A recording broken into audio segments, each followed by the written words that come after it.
وقالوا أإذا كنا عظاما ورفاتا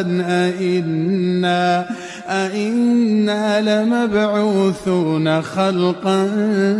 جديدا قل كونوا حجارة أو حديدا أو خلقا مما يكبر في صدوركم فسيقولون من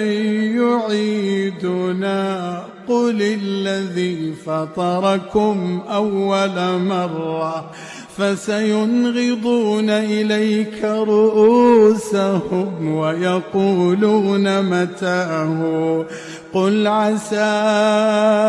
أن يكون قريبا يوم يدعوكم فتستجيبون بحمده